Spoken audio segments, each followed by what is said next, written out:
जय शिवराय मित्रांनो. तर पुन्हा एकदा आज आपण जाणार आहोत एका मराठी सिरियलच्या सेटवरती आणि तिकडे तुम्हाला माहितीच आहे की आपण कोणत्या तरी एका ऍक्टरला स्केच वगैरे देत असतो. तो स्टार प्रवाहवरती जी सिरियल आहे ते मन धागा धागा जोडते नवा, तुम्ही बघितले असेलच.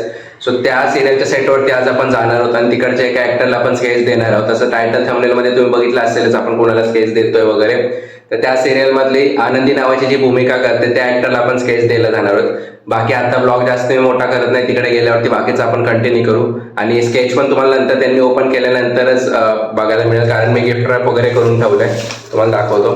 सो तुम्ही बघू शकता A4 साईजचे स्केचचे गिफ्ट रॅप वगैरे करून मी ठेवलंय. त्यांनी जेव्हा ओपन करतील तिकडे तेव्हा त्यांची रिएक्शन पण तुम्हाला बघायला मिळेल आणि स्केच पण कसं झाले ते पण तुम्हाला बघायला मिळेल. सो व्हिडिओ एंडपर्यंत नक्की बघा आणि व्हिडिओ आवडले तर एक लाईक नक्कीच करा. तर घरून तर निघालो मी, पण तिकडे जाणं इतकं काही सोपं नव्हतं. त्याचं कारण तुम्हाला सांगतो. हे सेट माझ्या घरापासून इतकं लांब होतं. सेट वरती जायला आपल्याला 2 लोकल, त्यानंतर एक मेट्रोनी वर्सोवाला गेल्यानंतर तिकडून आपल्याला बोटीने मड आयलँडला जायचं होतं आणि मड आयलँडला पोहोचल्यानंतर सुद्धा तिकडून आपल्याला रिक्षा करून त्या लोकेशनवरती म्हणजे त्या सेट वरती जायचं होतं. सो इतका लांबचा प्रवास आपल्याला करायचा होता. सो जवळजवळ 2 ते 2.5 तास मला लागले. आणि इथे तुम्ही बघू शकता बरेचसे तुम्हाला आसपास सेट दिसत असेल, कारण बरेचशा सिरियलचे शूटिंग या साईडला पण होत असतात. मोठे मोठे हिंदीतले सिरियल्स किंवा हिंदीतले शूट सुद्धा इथे होतात. आणि ज्या आपण बोटीने आलो त्या जेटी मधून बरेचसे असे मोठे मोठे कलाकार ट्रॅव्हल करून गेलेले, तुम्ही गुगल वरती फोटोज वगैरे बघितले असतीलच. फायनली आपण ज्या सेट वरती जाणार होतो तिथे लोकेशनला तर पोहोचले. आसपास बघू शकता आतमध्ये सुद्धा वेगळे सीन्स साठी बंगलोज किंवा मंदिर वगैरे तुम्हाला बघायला मिळेल. साईडला तुम्हाला इथे हॉस्पिटल त्यांनी क्रिएट केले ते पण तुम्हाला दिसत असेल, म्हणजे बरेचसे सिरियल्स मध्ये जे शूट होतात ते ऍक्च्युअली तो सेट इथे ते तयार करत असतात. चला फायनली आपण ते स्केच देऊया आणि त्यांची रिएक्शन बघूया.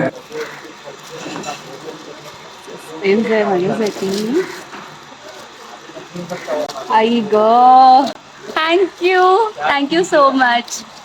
एकच मिनिट. थँक्यू सुदर्शन. खूप कमाल. हे तू स्वतः काढलंय? सो त्यांची रिएक्शन तर तुम्ही बघितलीच, पण त्यांना ऍक्च्युअली काय स्केच बद्दल म्हणायचं ते तुम्हाला दाखवतो. हे स्केच मला सुदर्शनने दिलंय आणि खरंच सुदर्शन खूप छान स्केच काढलेस. म्हणजे गेले कित्येक दिवस आम्ही फक्त इन्स्टावर मेसेजवर बोलत होतो. तो मला कित्येकदा म्हणायचा की मॅम मी स्केच काढलंय आणि मला तुम्हाला ते द्यायला यायचंय. आणि आज खरंच फायनली ते स्केच माझ्या हातात आहे आणि प्रचंड आवडलंय मला. Thank you so much. आणि स्केच देऊन तर मी बाहेर आलो आणि बाजूलाच एक बीच होतं. म्हटलं की तिकडे जाऊन आपण एकदा बघूया. दुपारचं ऊन असल्यामुळे कोणीच नव्हतं इकडे. थोड्या वेळ तिकडे बसलो आणि त्यानंतर निघालो घरच्या प्रवासाला.